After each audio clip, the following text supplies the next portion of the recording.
Hello, it's a pleasure to welcome you to the webinar about resilient libraries responding to global climate change. So my name is Sónia Casquiço. I'm a member of the Preservation and Conservation by IFLA, and we are here today to speak about the issues that libraries are facing relating to climate change. We'll have 4 speakers today. We will start with Ornella Foglieni, Chair of the Preservation and Conservation section, that will deliver the opening introduction. Then we have our keynote speaker, Johanna Garnett, Manager of Disaster Risk Reduction and Resilience at South Australian Fire and Emergency Services, commissioned by the government of South Australia. Her keynote address will be Resilient Libraries Safeguarding Knowledge in an Era of Disasters. After that, we'll have Tetsuro Karatsi, is a member of the Preservation and Conservation section, Director of the IFLA PAC Region Center for Asia, and Library Counselor in the Acquisitions and Bibliography Department of the National Diet Library. His presentation we'll speak about the importance of collaboration and establishing mutual support networks to improve disaster resilience. After that, we'll have Zhu Yi. She's also a member of the Preservation and Conservation section and an associate professor and head of teaching and research section of library science of the School of Information and Management at Sun Yat-sen University in China. And after that, we'll just speak a little bit, and if you have questions, please may do so. So, Ornella, the floor is yours. Thank you, Sonia. Are you hearing me? I hope. Are you here? Okay. Good morning for me. Good morning to everybody. Thank you for your presentation, Sonia. I'm happy to see so great, interesting people from Asia, and thank for their work. Started 1 year ago about this webinar because it was very important to think about the topic of resilience, and the resilience is not so easy to intend in our context because usually we are all involved in initiative concerning how to preserve directly before and not imagine it, what we cannot imagine. What is our doing every time in our section? You know, preservation and conservation, now the acronyms PRESCONS, has a long story, and for many times she was busy concerning terms and problems and questions related to the disaster plan, how to preserve, how to prepare. Something as training. In the past, we use a lot of time demonstration of disaster in every part of the world. So this kind, Asia was our region because we have few people coming from Asia, where Asia is a great region, including also Oceania and so on. And there are many terrible damage this year and always, I think, not only for floods, but also for fire, for other kind of natural disaster, because the climate changes is damaged all over the world. You know, we are in transition, and we can try to organize something easier for people to understand what to do before, to prevent, to imagine the risks, the new risk. You know, there are many conflicts and the risks are different from the past. You should defend not only libraries, but all around the libraries, the people first, of course, animals, of course, and preserve books, not only books, but also the context, the nature. And we have problem of energy, you know, and we are studying how to be sustainable, everything we are doing for this. And all people should be involved, because the important sound for us is to involve people on the territory, on the community. So preservation and conservation as first thing is working with other sections in general, because alone we can compare, add new competencies, affronting the problem. They are so complex on the territory. This year we had in Astana the VLIC, and we had a 3 section, but I don't speak about this. You can find materials, I think, in the repository of IFLA, and it's easier to find particular themes you are interested in. But the theme of disaster will continue also next year, because we have not finished to study how to front, how to prepare people. And I think the first important thing is people, to work with people, local people, around people, and to build networks, people working together. So I think the Tetsuro idea and Izu idea and the other colleague of Asia, I thank the Johanna Garnett that I see here for her intervention, because they know she is very expert in this, and I understand this. So we continue in this line, respecting the IFLA strategy 24-29, where disasters are included, and what to prevent risk, to imagine new risk is important. But for this, we should collaborate with other people. So collaboration is first. The persons are important, to work with other persons, other diversity, so we can add also new competencies, new knowledge, and we open the eyes around, not only in our small places. It's very interesting, the resolution they suggest in their speech in this webinar, and we will continue in this line, because the disasters are not finished. So we hope as preservation to do other webinar, and not only webinar, because also to be in presence could be important, and IFLA is asked to have also in present initiative like satellite and so on. And we are thinking now to the next year in Korea. So we still think to Asia again with a strong group like you and strong people. We are now in our new organization section, because we have elected a new committee. I am confirmed as chair for 2 years and a half, and we want to continue in this line to go in depth, but also reflecting on this kind to do, on what we can share, we can suggest to local people to defend, to train. It's important to train locally with the body on the territory, civil person, firemen, and so on, police, and everybody, and also the international level. And digital is very important, because if we have no digitized many kind of items of your documentary cultural, it's difficult to save knowing what we are missing. So collaboration also in this kind is very important. I think that my time is quite finished. I'm able to respond also by email in our context. You have the website representing now the complete new form of the preservation and conservation section, a committee. So also the secretary, Sherry Bush, can respond together with me to eventual question in the email. When you want to have information, ask please. We are available to respond and to do also as you can suggest. Is agreed your participation also, even you are local people, not IFLA. You can collaborate in library in the territory.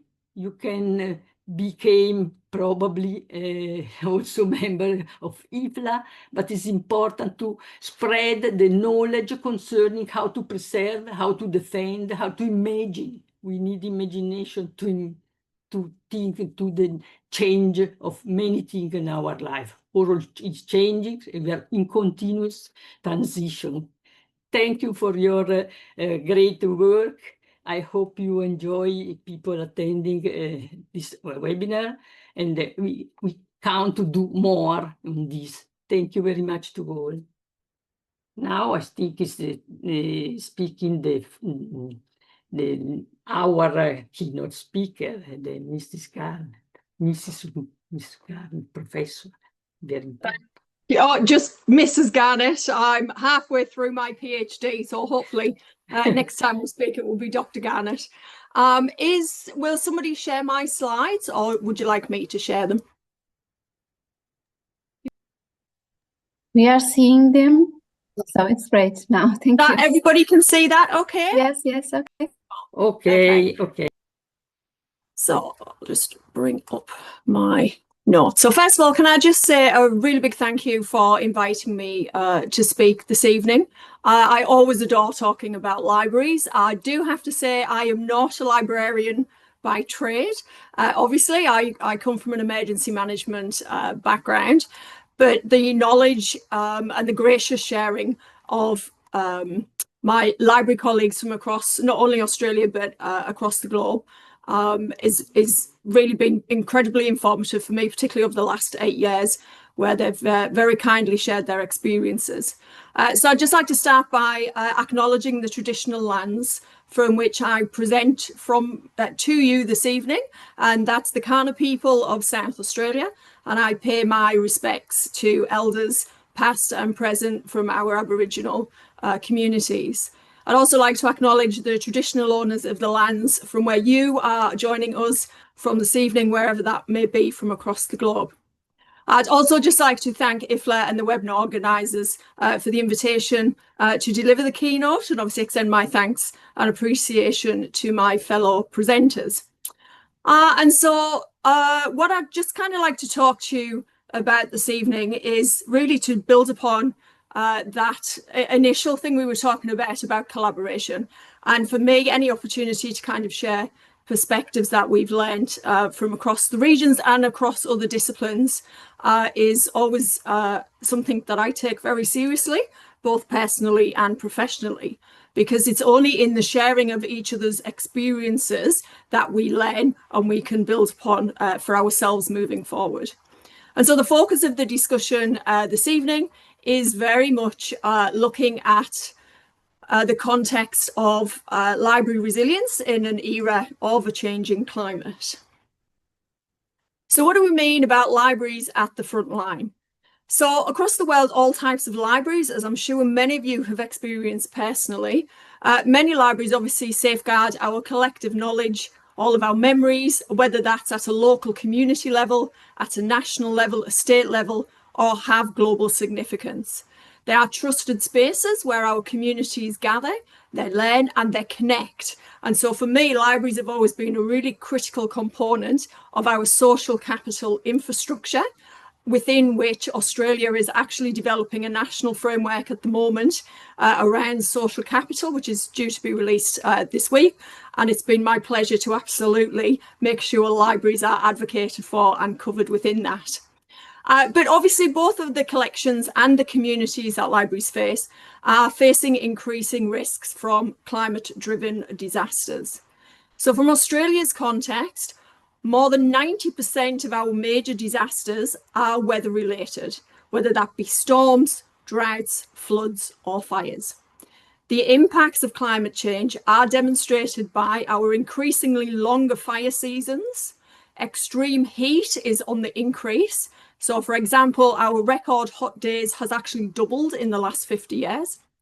We have shifting cyclone zones, so areas that previously wouldn't typically have been impacted by cyclones, particularly on the north coast, obviously, of Australia.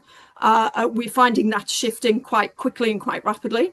And of course, flash flooding, which is another big issue, particularly in our regional and remote communities. It's anticipated that since 2019, at least 84% of Australians have actually been affected by at least one climate-fueled disaster. And the disaster damage costs have grown in Australia by 60% since 2010. If you get a chance to read a report by Dr. Robert Glasser, So Robert used to head up the UN Disaster Risk Reduction Unit. He's an Australian man. He's currently working in Canberra.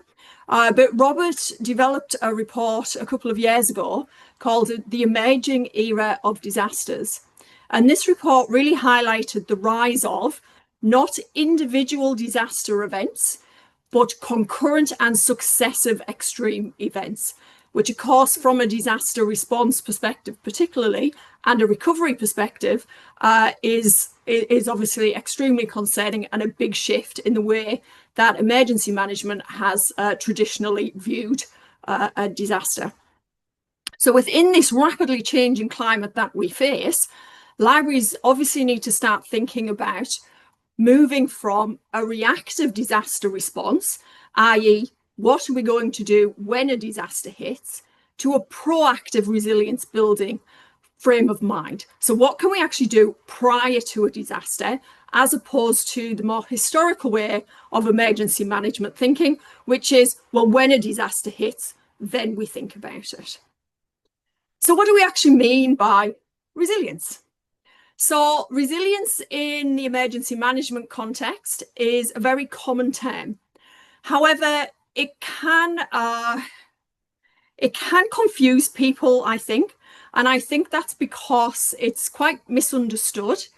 And because of its very nature, it is constantly changing and adapting. So for example, today, I'm pretty resilient. I have a job, I have a home, and I'm pretty healthy. But tomorrow, that could all change. And I could break my leg and then I'll lose my job and so on. So resilience is actually quite a fluid notion for me. But it is really valuable because it does help us to understand how people and communities can cope with change and uncertainty. And it kind of provides us with a framework or a structure to try and help us build the capacity to withstand and recover from disruptions. So the definition from the UN is the one that is most widely used. And that, of course, is the ability to resist, absorb, adapt to, and recover from hazards in a timely and efficient manner. So here in Australia, I just wanted to give you a couple of examples of how some of the libraries have been impacted across our nation as a result of natural hazards and, of course, the changing climate. And so why this highlights some of the vulnerabilities we've had and why we need a strong disaster resilience perspective. So the picture that you can see on your top left is actually the State Library of Queensland. It was actually the State Library of Queensland who actually set me off on my research about 8 years ago, because I'd gone in and I followed an old man who had gone in with a box, and I was just very curious. But it turned out the librarians there were actually helping the local community to restore their personal heritage items that had been impacted by a massive flood that had gone through Queensland and through Brisbane city centre in 2011 and again in 2022. And so the State Library of Queensland, as you can see there, were very severely impacted by that flood. All of the collections, the basement and some of their critical services were severely affected. Then if you move over to the collection of 3 photographs on the top right, that's the Chiefly Library, which is from the Australian National University Library. They had a big storm go through Canberra, and unfortunately that resulted in flooding, which inundated the ground floor in 40 minutes. It destroyed over 110,000 monographs and thousands of other material. And of the items that were left and were undamaged, unfortunately, mold got into that. And of course, those items deteriorated quite quickly. And then we see the picture underneath that, the COVID pandemic, of course, more recently, nearly 1,600 public library service points were closed, forcing the library sector in Australia to rapidly transition to an online service delivery. And the picture at the bottom left is probably the most famous library picture associated with disasters in Australia. That's Lismore City Library in New South Wales. They had catastrophic floods go through that region in February 2022. Unfortunately, the library lost over 30,000 books and resources.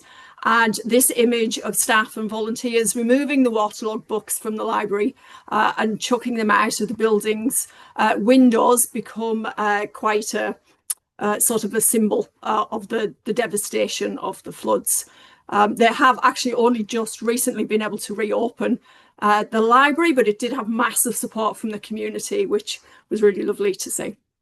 So all of these events kind of underscore the need for libraries to move from a reactive disaster response to really proactively resilience building to protect the collection services and, of course, the communities with which we serve, whether that's an academic community or a public community.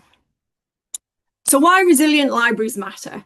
So obviously, traditionally, libraries have planned for a disaster response. So only once a disaster strikes. And so this was quite interesting to me. In 2018, I started to do some research with university libraries. And because what the literature was shown was that everybody was talking about when a disaster strikes, then we will. Nobody was thinking about, well, what do we do before? What are we doing now in order to protect and prevent as we move forward?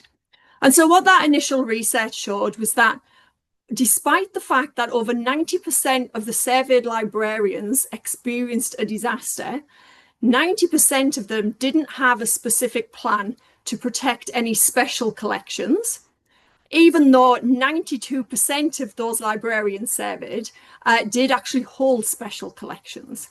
And there was a very similar survey. So basically what that showed was we had a group of academic librarians who had experience of a disaster and were holding all of these very special collections, which were important not only to university heritage, but to state heritage and national heritage.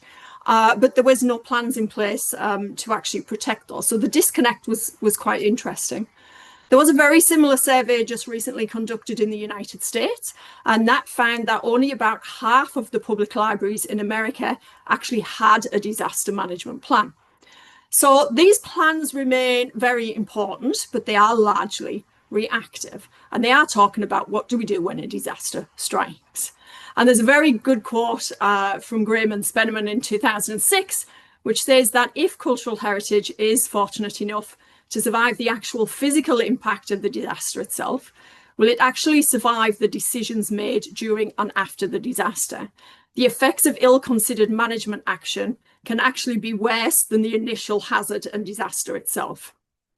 So resilience really takes a different approach. It very much asks us to take a proactive approach, making us think about the larger complex system with which we are part of, because obviously you are one cog in a big system of cogs, and if something happens over here, it could very potentially impact you. And then to identify and anticipate possible risks before they occur. That, of course, is a very reiterative process that needs to be done on a regular basis.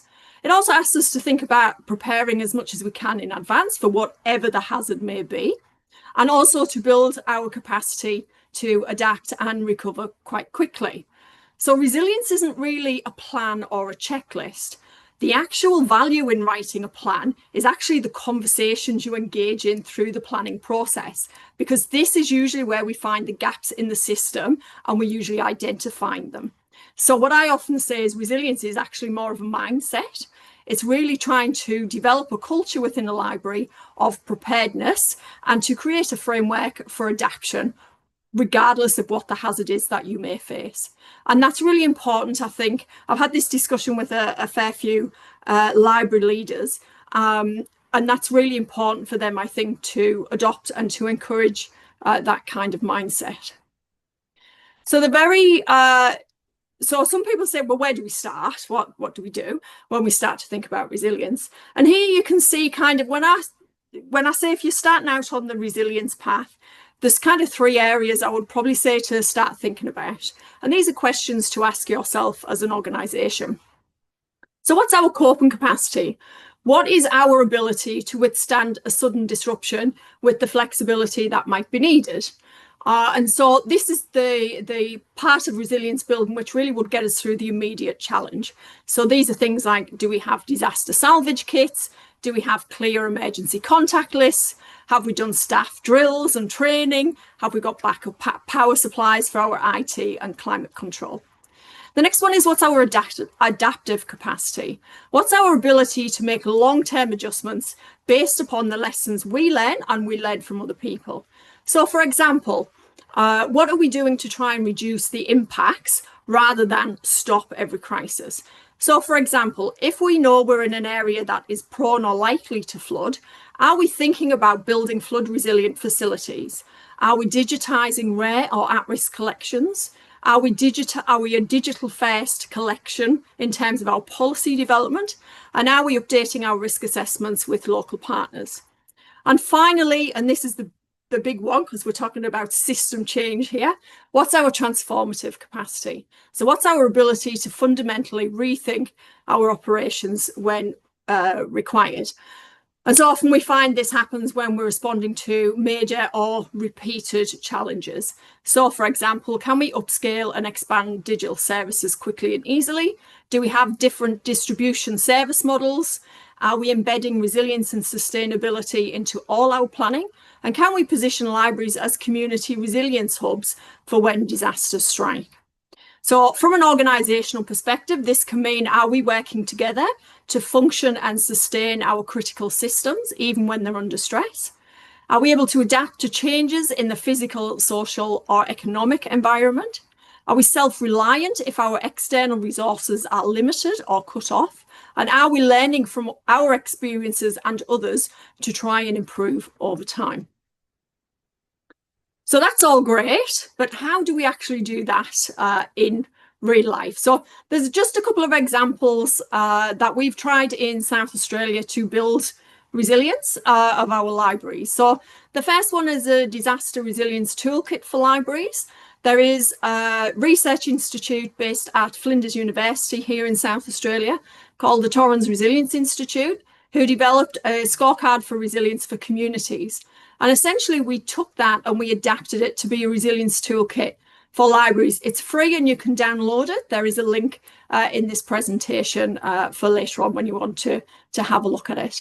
And it essentially helps libraries to assess preparedness, identify their vulnerabilities and strengthen resilience through a resilience scorecard, a facilities assessment and a planning guide as well.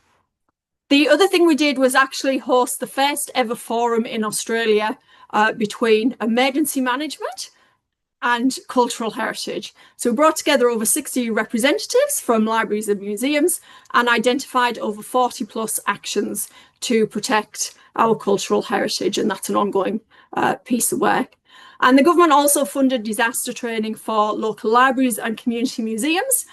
This programme has gone on to win multiple Resilient Australia awards, and the training was actually just recently delivered in India as well. So we're very proud of that work that we did in collaboration with our colleagues. And so what have we learned? So these are just some of the things that seem to be common themes that have come out of the discussions over the last 8 years, particularly. And so there's several lessons. So the one is digital readiness. Do we have strong digital systems and skilled staff to keep our libraries connected and operational, even when the actual physical building is closed? Obviously, in COVID-19, we saw a lot of public libraries having to move to that kind of delivery model. Leadership and communication, clear direction and coordinated messages saves time, collections and people. We've seen this demonstrated in Lismore, where proactive communication coordination with staff during the floods was extremely successful in being able to safely evacuate those collections. Staff wellbeing, so it's really important to support your team. Trauma care and providing flexibility and safety planning to sustain the services through the crisis are really key. And what we've seen at the State Library of Queensland is staff did actually receive trauma support during that, because what we often forget is our staff are not only dealing with the impact of a disaster upon the organisation and the institution they're working with, but they're also often having to deal with it at home too.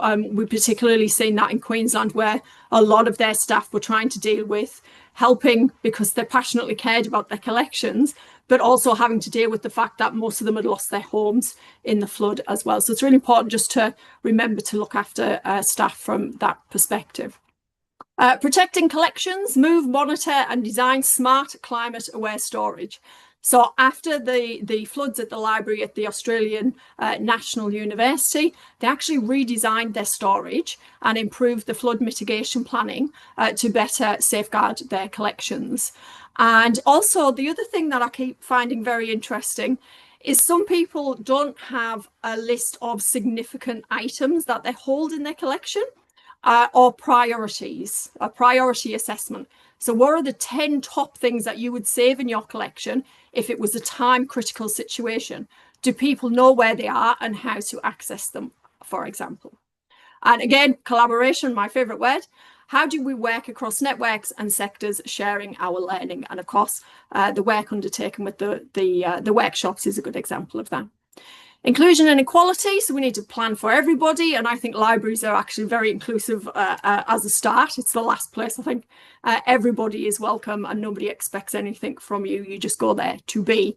And so what we've seen during COVID-19, actually in Victoria, is the libraries actually made sure communities without internet or mobility could actually still access the resources of the library through different delivery models. And in I think it was Yarra Valley Library, they actually had a list of their elderly patrons, and they actually rang them and just to check in with them every couple of days and say, how are you? Are you okay? And the last one is the big one. And this is a big gap that I find in libraries in terms of resilience and actually cultural heritage more broadly. But it's the issue of insurance and risk finance. So what we've seen, particularly in New Zealand, after the earthquakes, is there was a lot of discussion where the insurance company would come in, would assess the items or the building and just say, no, it's all got to be demolished, without actually consulting with the cultural heritage custodians.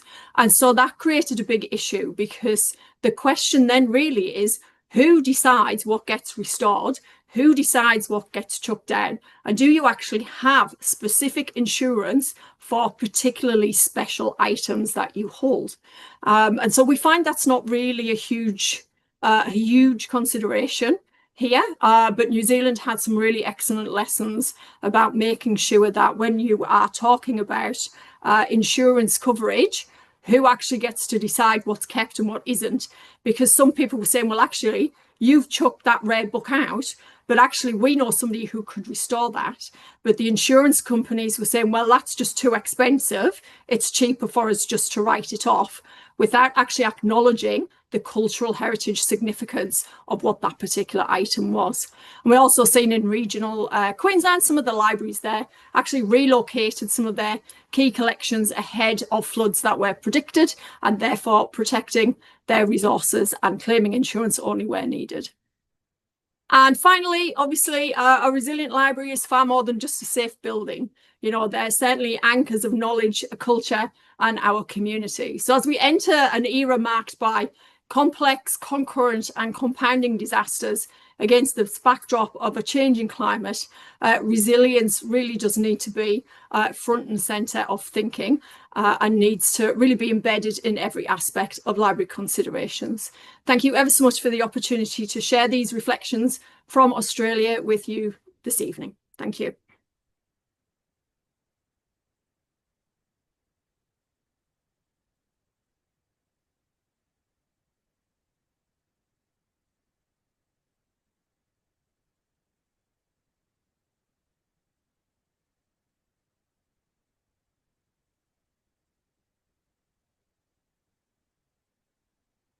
Hi. Hello, everyone. My name is Tetsuro Kurahashi.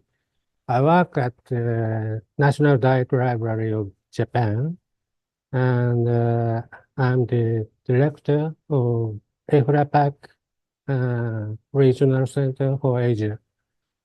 IFLA is IFLA's network for preservation and conservation. And this year, I became a member of PRESCONS.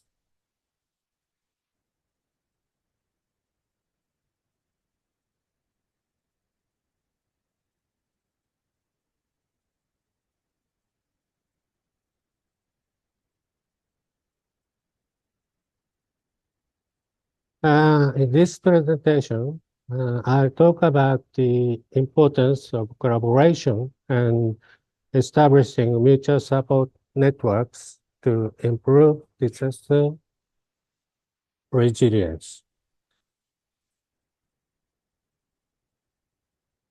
As many of you probably know, this is nothing new.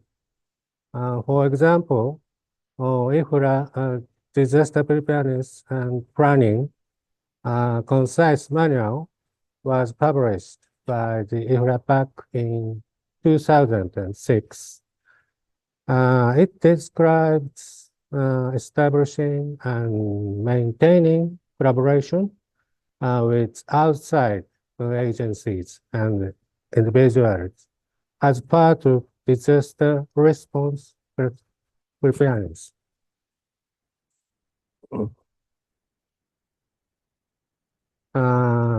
Ms. Garnett just gave a very informative speech about the concept of resilience and comprehensive efforts to improve the resilience of libraries. In this presentation, I'd like to first briefly summarize the concept of disaster resilience. And then I'd like to emphasize the importance of collaboration and establishing mutual support networks as one way to improve disaster resilience at libraries and other cultural facilities. Next, I'll introduce an overview of Japanese coordinated networks for handling cultural heritage, disaster risk management, and emergency response. Japan was hit by a major earthquake in January of last year, causing extensive damage, particularly in the Noto Peninsula, Ishikawa Prefecture. In September of last year, the same region was hit by record-breaking heavy rains, resulting in a double disaster. The recovery and reconstruction efforts are still ongoing. During this time, various networks have been providing rescue and support to affected cultural heritage and libraries. I'd like to provide an overview of these efforts. Finally, a summary will be provided. First, I'll talk about disaster resilience. Let's review the definition of word resilience. The disaster risk reduction terminology published by the United Nations Office for Disaster Risk Reduction defines the word resilience as shown in the slide. As you can see, a community's resilience to hazard events depends on the extent to which a community has the necessary resources, as well as its ability to act either as needed or in advance. Total disaster resilience refers the ability to overcome disasters and can be considered a combination of preventive and recovery capabilities. Preventive capabilities are the ability to limit damage caused by disasters. Resilience is the ability to achieve early recovery and reconstruction of functionality. Next, the relationship between entities that possess these capabilities and disaster resilience can be summarized as shown in the slide.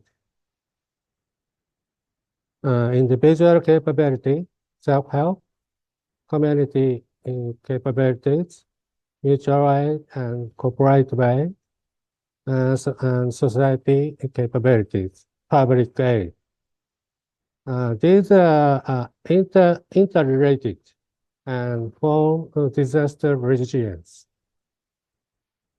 Given limited resources, improving disaster resilience must be undertaken by society as a whole.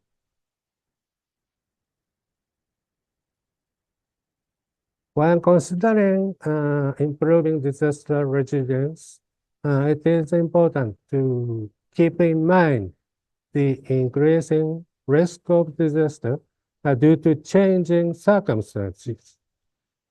These circumstances can be broadly divided into external factors and internal factors. A typical external factor is the increasing frequency, widespread coverage, and severity of meteorological disasters due to climate change. In Japan, large-scale earthquakes such as Nankai Trough earthquake and the earthquake directly beneath the Tokyo metropolis are expected to occur in the near future.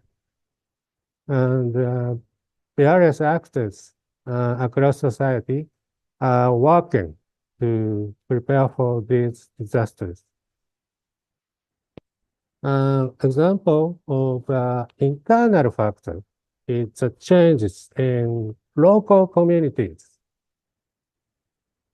In Japan, local communities dealing with disaster risk face changes such as slow economic growth, declining birth rates, aging population, and depopulation. These factors raise concerns about weakened disaster prevention and response capabilities. Given these factors, improving disaster resilience requires securing human resources capable of appropriate and efficient disaster response. For this reason, I believe it's important to establish mutual support networks between communities and organizations, both nationally and regionally, in consideration of factors such as the scale of the disaster and increasing disaster risk due to changing circumstances. Next, I'll provide an overview of the various networks in Japan that provide rescue and support for cultural heritage and libraries that have been affected by disasters. As a general scheme, in the event of a large-scale disaster that cannot be handled by intra or inter-prefectural cooperation alone, committee for salvaging cultural properties affected by disasters will be established based on a request for rescue from the affected prefecture. The Cultural Heritage Disaster Risk Management Network Promotion Council is a permanent network comprised of nationwide specialist organizations related to cultural heritage. Organizations that participate in this promotion council become members of the committee and act while sharing information. The participating organizations are also completely free to start their own actions individually. In Japan, experience during the 1995 Great Hanshin Awaji earthquake and the 2011 Great East Japan earthquake have led to strengthened and better organized responses to large-scale disasters. As of March 2025, the Promotion Council, which is at the center of these activities, includes 28 organizations related to cultural heritage, including the National Institute for Cultural Heritage. The Japan Library Association and the National Diet Library also participate, as do university research institutions, academic societies, and CIRIONET. CIRIONET is a common name for volunteer groups that have been established throughout Japan to bring together diverse stakeholders in the local community and promote local resource preservation activities.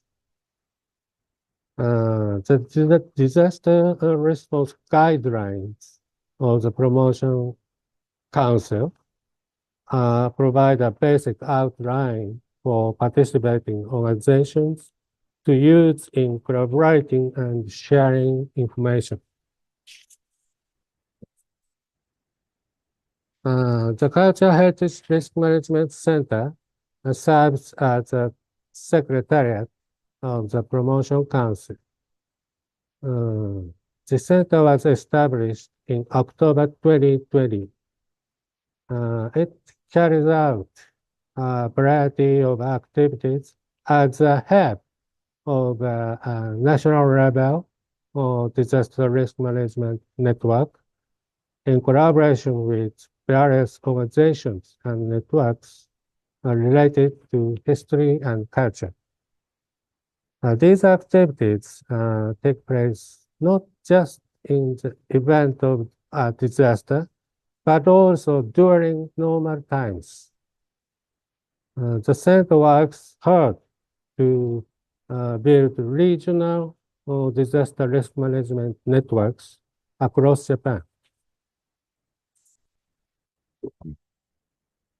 As mentioned at the beginning, magnitude 7.6 earthquake with its epicenter in the Noto region in Ishikawa Prefecture struck on January 1st of last year and caused extensive damage. In response to a request for assistance from Ishikawa Prefecture, a committee for salvaging cultural properties affected by disasters was established, and participating organizations of the Promotion Council are currently providing support while sharing information on the progress and plans of rescue efforts. Regarding rescue and support for the damaged libraries, there have been no rescue projects targeting the correction of the damaged libraries within the framework of this committee. However, various library-related networks have been carrying out rescue and support activities. Here is an overview of these activities. First, the damage to Ishikawa Prefecture Library was relatively small. The library staff are prefectural employees and work at the hub for the prefectural library network, as well as liaison and coordination point with external support organizations. They carried out the support activities as shown in the slide, while balancing their library operations with their disaster recovery support duties via on-site dispatches. Next, the Japan Library Association's Library Disaster Preparedness Committee has held multiple information exchange meetings and on-site surveys with affected libraries and other institutions to understand their current situation and support needs. This information is then published on the JLA's website and the events to raise awareness of disaster prevention at the National Library Conference, which is held annually by the JLA and other organizations. Each year, the JLA uses donations to provide grants in support of the recovery and reconstruction of libraries and other institutions affected by disasters. It also conducts annual training sessions on disaster prevention. The National Library also engages in activities through networks with public libraries and so on. For example, the theme of the conference with directors of prefecture and major municipal libraries held by the NDL in June 2024 was disaster prevention and library. This conference includes reports from the Ishikawa Prefecture Library on the damage caused by the 2024 Noto Peninsula earthquake and the support they had been providing. The Iwate Prefecture Library also introduced the Prefecture Library Mutual Support Network in the event of disaster. So let me briefly summarize what I've said so far. In summary, here is key points.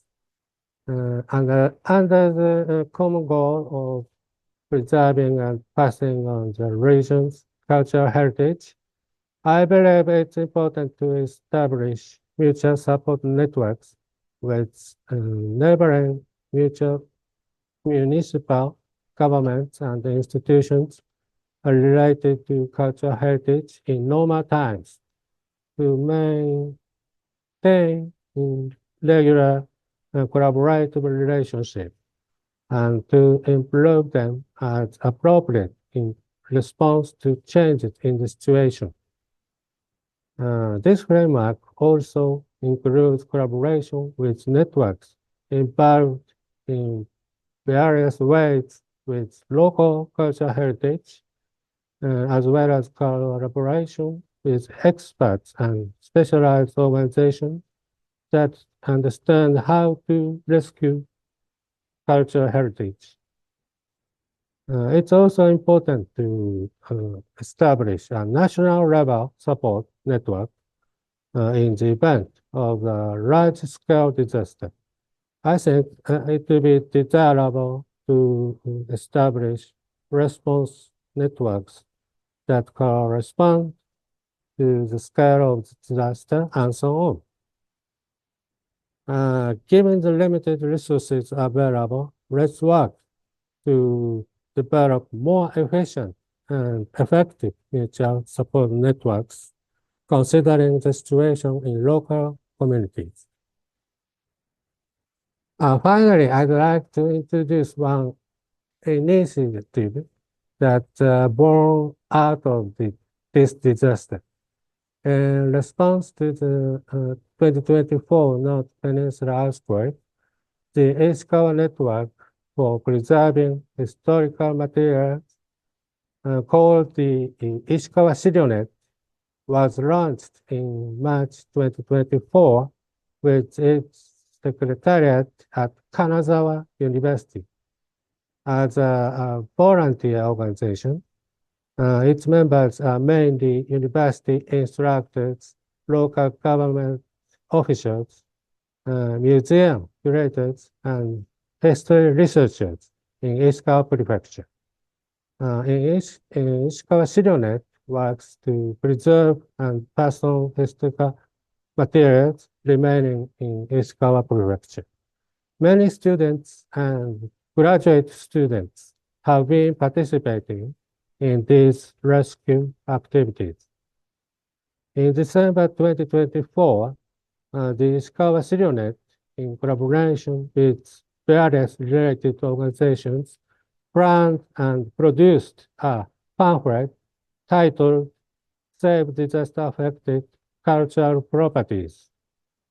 The purpose is to raise interest and understanding in cultural property protection and cultural property rescue activities to prevent the loss of local historical and cultural materials and to contribute to raising awareness of rescue activities that will be carried out in various places in the future. The story is based on actually rescue cases. Here is one main reference. That's all my presentation. I hope this will be of some help to you. If you have any questions, please email us at this address. Thank you very much. Hello, Ornella, Sónia, and Johanna, and Tessero, and fellow colleagues.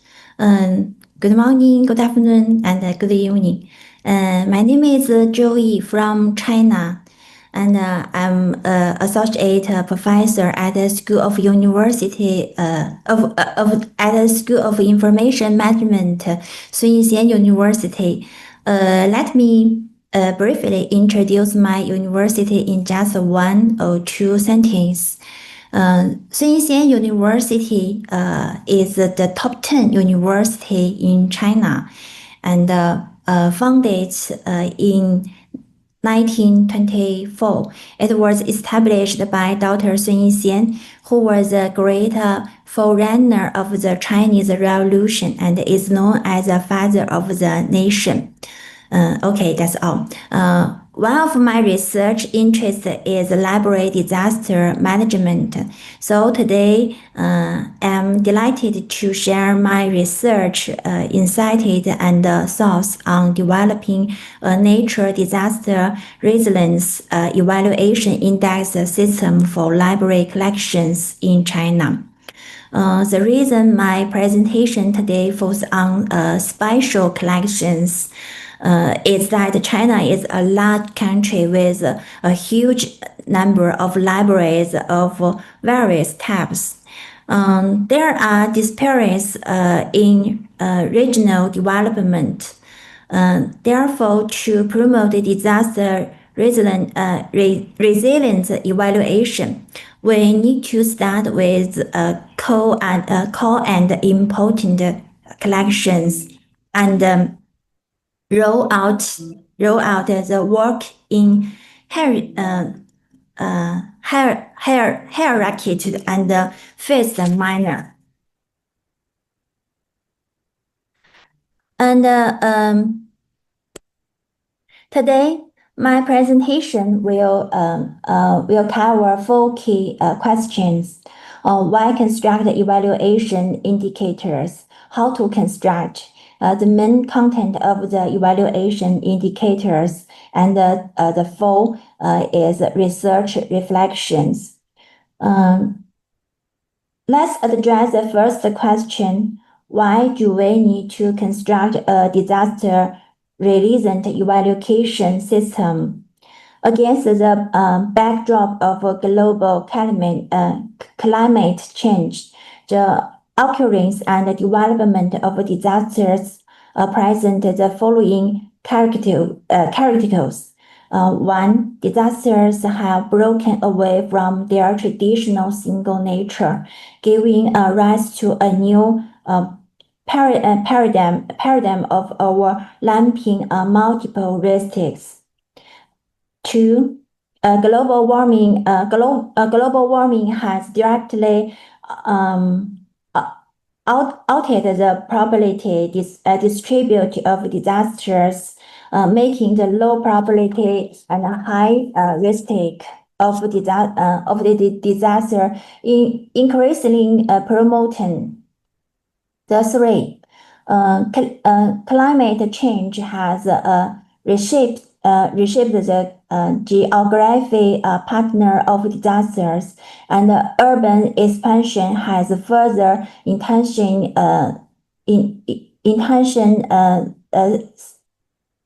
spatial risks.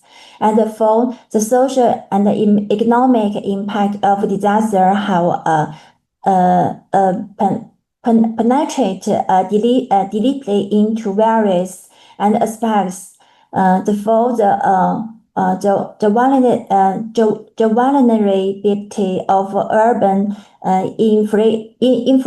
infrastructure is fully exposed under the extreme weather, and the limitation of traditional engaging management measures have become increasingly apparent. The United Nations Office for Disaster Risk Reduction has counted the frequency of various disaster events in two years periods, 1980 to 1990, and the 2000 to 2019. It shows that the number of floods and storms has doubled, and these 2 types of disasters are precisely most damaging to paper-based document. And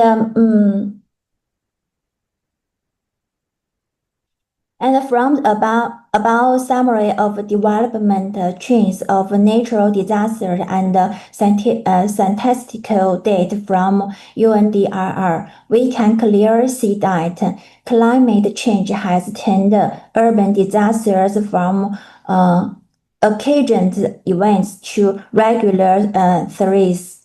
Again, Most of our libraries are in cities. This is why we must establish a systemic and a regular resilient evaluation system. Only through scientific planning, technology innovation, and social co-governance, and by building resilient libraries within the framework of the resilient city system, can we protect the co-carriage of human civilization and aim the climate criticals. The Sunday framework for disaster risk reduction puts forward the concept of rebuilding better. The ability to rebuilding better largest depends on how we respond when disasters strikes and our post-disaster reduce capabilities. And this is exactly what resilient embodies. Over the past 3 years, the core keywords of International Day for Disaster Risk Reduction has focused on resilience. I believe that building resilience libraries is also an action to implement the UN Sustainable Development Goals and the 2022 editions of Manifesto of Public Libraries published by IFLA. Libraries contribution to the society's development goals primarily depends on their own sustainability. However, from various public news reports at home and abroad, it is clear that current disaster response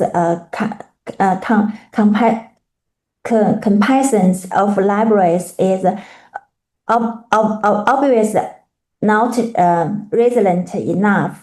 Here are some data I collected about foreign libraries affected by disasters, and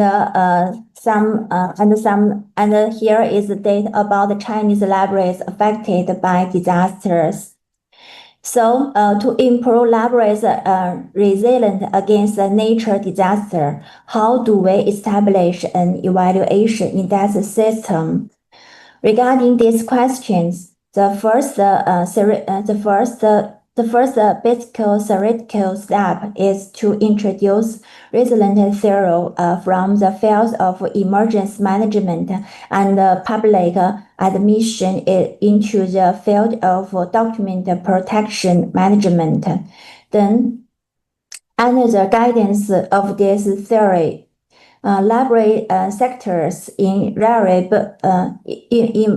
countries carry out the construct of evaluation in that system based on their special conditions. Take the work I have done in China as an example. First, I conducted research on all domestic and foreign guidelines and standards related to resilient city construction as well as the disaster management for libraries, archives, and museums. Then I selected the following 4 documents as a reference basis for formulating the disaster resilience evaluation in that system for Chinese libraries. The first urban disaster resilience scorecard, cultural heritage appendix completed by UNDRR. Australia Library Disaster Resilient Scorecard. This scorecard was developed by our keynote speaker today, Johanna. So I would like to express my thanks to her help. ICAO's Security Risk Assessment Index System issued by the National ICAO's Administration of China and the DAT 184 2019 Emergency Management of ICAOs issued by the National ICAO's Administration of China. Based on the above research materials, my research content includes 3 parts. The first, the connotation of natural disaster resilience for Asian book and the special collection in libraries. The evaluation dimensions of nature disaster resilience for Asian book and the special collection in libraries. The evaluation indication of nature disaster resilience for Asian books and the special collections in libraries. And the main content of the evaluation indicate I will introduce next. First, I defined what nature disaster resilience means. It means ability of a system, community, or society to prepare for nature disasters, adapt to their impacts, and recover quickly from them. The second, I cleared what the protection touch Asian books and special collections. It refers to in this evaluation index system. In China, Asian books and special collection usually refers to books written or printed before 1920, as well as collections resource with special value that libraries specifically collect and preserve based on their own nature, tastes, or users' needs. Therefore, the nature disaster resilience of Asian book and the special collection in library refers to the ability of libraries to protect Asian books and the special collection resource from damage or reduce losses during nature disasters through pure disasters and the preparation in disaster response and post-disaster recovery and restructuring.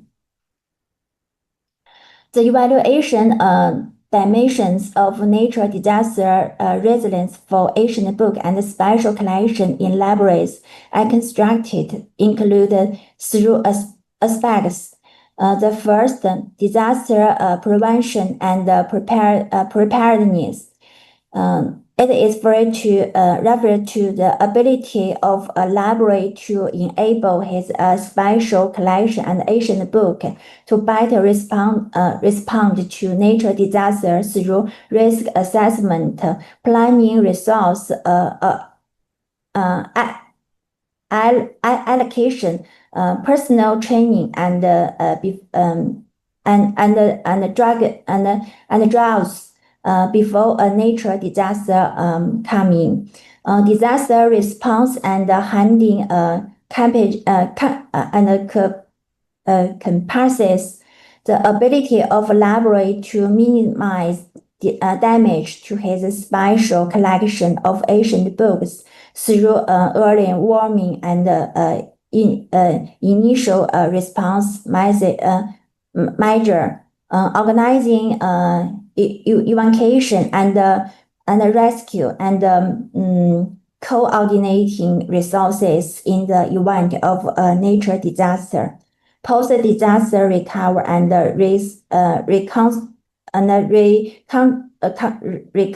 reconstruction captures the ability of library to quickly resume normal operation and enable its Asian books collection to better cope with potential disaster risks through measures such as restoring and rebuilding facilities, restoring documents, and resources and service, and summarizing experience after a nature disaster occurs. And these three dimensions, there are several secondary indicators and the tertiary indicators. Due to time constraint, I will not elaborate on them here. Colleagues who are interested can contact me by email. Finally, let's move to my research reflections. I believe that the concept of library disaster management should be transformed, shifting from the past prevention central approach to full cycle management approach. Under this new concept, our evaluation index system should pay more attention to how to better respond to disasters and carry out post-disaster recovery and reconstruction after disaster. That's all. Thank you.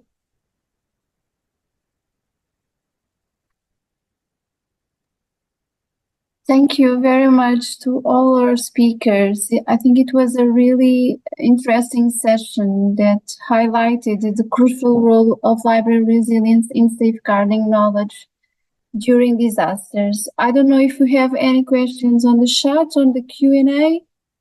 If we know, so I can move on to the final remarks. So Johanna reminds us of the importance of preparedness and resilience, that preparedness and resilience is about a proactive mindset, not just a reactive response. It's not only about protecting buildings and collections, but also ensuring organizational readiness. And I think that is crucial. And Tetsuro, thank you for emphasizing that collaboration, mutual support networks, and reaching out to experts for professional support, both regionally and internationally, is essential for effective disaster response, as well for clarifying all the concepts and sharing valuable resources that I think we'll all read after this session. And finally, thank you, Zoe, for the clarification, also for the concepts and for showing how to measuring and monitoring resilience enables libraries to identify vulnerabilities and improve our strategies. So I think from these 2 hours, we all gain a deeper understanding what resilience is, and is built through shared knowledge, collaboration, and continuous learning. So together we strengthen not only our libraries, but also our collective capacity to protect our cultural heritage and ensure that access to information for future generations.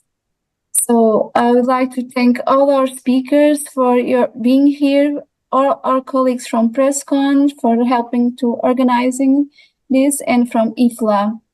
So thank you very much.